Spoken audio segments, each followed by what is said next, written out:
I guess it's mating season for squirrels then. Looks like that's a no. It's hard to believe that 12 weeks have gone by since I started this thing. This has definitely been the easiest cut I've ever done so far, and a lot of it is thanks to making these videos. It's been really fun and motivating to do these, and I will keep going for at least a month longer, maybe even 2. We'll see. Now, some of you might hear from my voice that it's not completely normal, and that's because I have been sick for the past 5 days or so. It's only a head cold. I don't have muscle aches or fever or anything like that.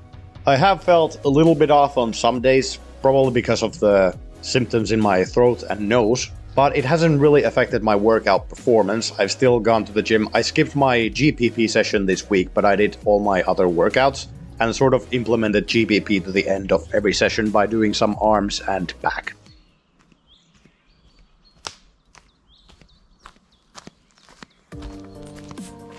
When you do have symptoms like these, I really don't know whether it's smarter to completely rest or to go and work out. But I would say if you're not truly sick, completely fatigued, and you are serious about weight training, you probably can't help but go and train.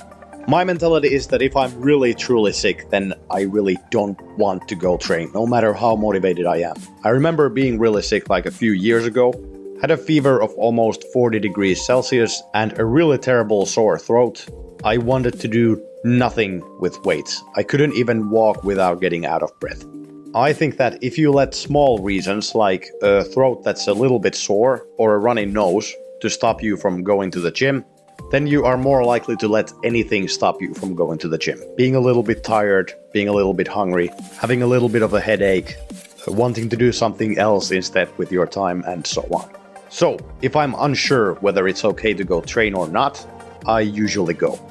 But after all that said, do not take medical advice from me. I'm just a dumb Finnish lifting enthusiast.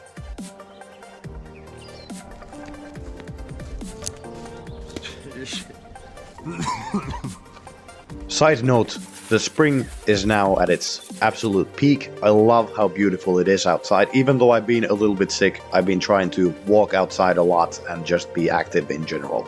My bicycle riding was kinda negligible.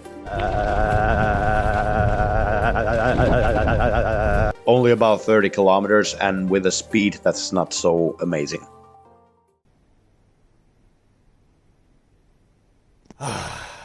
Nothing like an empty gym.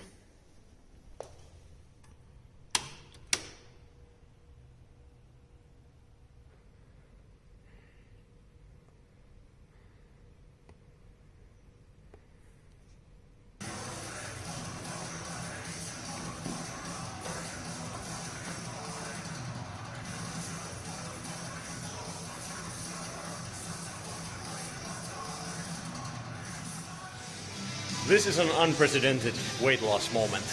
I managed to tighten my lifting belt 2 notches tighter than ever before. I thought it was only 1, but it was accidentally 2 notches tighter. Yeah. Now I'm gonna talk a little bit about my programming, and while I'm doing that, I'm gonna be showing some clips from this week's training. Managed to hit some PRs, especially considering my current lower body weight. Some weeks ago when I made a video about building a good program for yourself, I said this about my current training routine that I've been doing for the past 4 weeks. Optimal strength training will probably look pretty similar to this for me forever, but some things will need to be changed as time goes on. Maybe there will even be some big changes if I make some huge discoveries along the way. Who knows? I've really been trying to make it work, and I think this is mostly psychological, but as I'm being very active outside of the gym and cutting weight at about a 700 to 800 calorie deficit per day, I do not think this is the best program for me right now as I'm losing weight. Because at the back of your mind you always know that you're not really building that much muscle while you're cutting, and thus you're not building that much strength either, except in a purely technical and neurological way. I feel this kind of training would work much better when you're trying to gain weight and trying to really build strength on the big 3 or the big 4, and really focusing on just grinding and getting better and better every week. But as I said, a large part of this is psychological. I think I want to have some variability in my training by changing things every month or so. The most important thing really is that you're not changing things all the time and that you are challenging yourself, which I definitely have been doing and will continue to do. I think as I'm getting leaner and start to see more muscle definition, I will focus more on bodybuilding-esque training, with a little bit less compound lifts and a little bit more isolation lifts, as well as choosing compound lifts that are more specifically oriented. For example, high bar squats instead of low bar squats, and stiff-legged deadlifts instead of normal deadlifts. But there will be a more comprehensive update about my next training routine in next week's video. I know it's the influenza season right now, at least here in Finland. If you are feeling under the weather but aren't particularly fatigued, go and get it done.